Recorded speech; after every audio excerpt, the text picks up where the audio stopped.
प्रियंका गांधी ने यूपी की तुलना अब जंगल राज से की है, तो अखिलेश यादव का आरोप है कि यूपी में सरकार अब बीजेपी के हाथों से निकलकर अपराधियों के हाथों में चली गई है।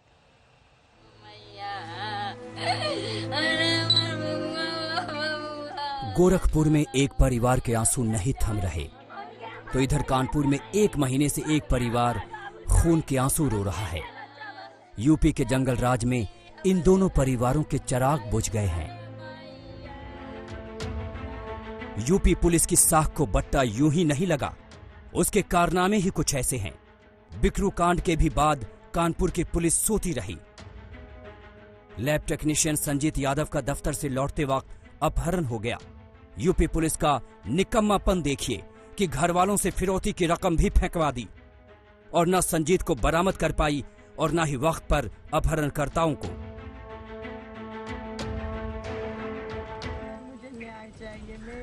सोमवार को कांग्रेस महासचिव प्रियंका गांधी ने संजीव यादव के परिवार से बात की, उन्हें ढाढ़स बंधाया। एक बार फिर पीड़ित परिवार ने कहा कि अगर पुलिस हमारे भाई को जिंदा नहीं खोज पाई तो कम से कम डेड बॉडी तो खोजें।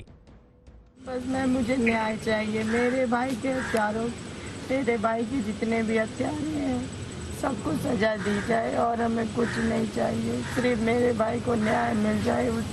उसको जिंदा तो नहीं ला सके, कम से कम हमारे सामने उसकी बॉडी तो ला के हमें दे दे, हमारी यही मांग है। हम आपकी तरफ से पूरी कोशिश करेंगे। हम बार बार इसको फिर उठाएंगे, उससे बात करेंगे। आपकी राजनीति की बात नहीं है, मैं अपने दिल से कह रही हूँ, हम आपके साथ किसी भी तरह से हम मदद करेंगे। कानपुर पुलिस की बार बार नाकामियों के बाद वहां के कप्तान का तबादला कर दिया गया है। नए कप्तान आ गए हैं। उन्होंने संजीत यादव के घर वालों से वादा किया है कि वो अपहरण और मर्डर केस में सच सामने लाएंगे। अब इंतजार है कि वो दिन कब आता है, क्योंकि कानपुर पुलिस पर भरोसा कैसे कर सकते हैं। हम ये प्रयास कर रहे हैं कि उस घटना के हर पहलू को प्रॉपरली इन्वेस्टिगेट करें। मैं खुद इस पूरे घटना को जितने भी परत बाय परत उसको प्रॉपरली इन्वेस्टिगेट करूंगा। जहां आप ढिलाई की बात करें तो ढिलाई की बात में कुछ लोगों के खिलाफ कार्रवाई होने के बाद और उसमें इंक्वायरी भी की जा रही है।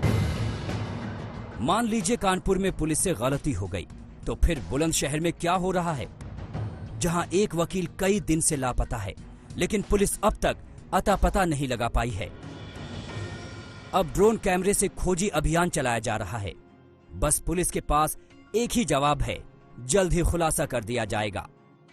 बहुत सारी चीज़ें हमको इम्पोर्टेंट क्लूज इस प्रकरण में मिले हैं और बहुत जल्दी इस घटना का अनावरण कर लेंगे। हमारी कई टीम्स इसमें लगी हुई हैं, 5 टीम्स इसमें लगी हैं अलग अलग डायरेक्शंस में, और जल्दी ही इसका अनावरण कर लेंगे। क्योंकि ये प्रॉपर्टी से रिलेटेड काम करते थे, कई बैनामे अंडर प्रोसेस थे। यूपी पुलिस की नाक में अपराधियों ने दम कर रखा है। कासगंज में ट्रिपल मर्डर से सनसनी फैल गई है। कांग्रेस महासचिव प्रियंका गांधी ने कहा है कि यूपी में जंगल राज है। उन्होंने ट्वीट कर लिखा, यूपी में हर दिन गुंडा राज के नए रिकॉर्ड बन रहे हैं। सीएम के गृह क्षेत्र में अपहरण की घटना घटी है, कासगंज में हत्याकांड, लेकिन दिखावे के लिए कुछ ट्रांसफर के अलावा और कुछ होता ही नहीं है। जंगल राज बढ़ता जा रहा है। समाजवादी पार्टी के नेता अखिलेश यादव ने आरोप लगाया है कि अब यूपी में सरकार बीजेपी के हाथों से निकलकर अपराधियों के हाथों में चली गई है। कानपुर से रंजय सिंह के साथ शिवेंद्र श्रीवास्तव, आज तक। नमस्कार, मैं हूं अंजना ओम कश्यप। हमें उम्मीद है ये वीडियो आपको पसंद आया होगा। लेटेस्ट खबरों के लिए यूं ही देखते रहिए आज तक, और इस वीडियो के पसंद आने पर लाइक, शेयर एंड सब्सक्राइब करना ना भूलें।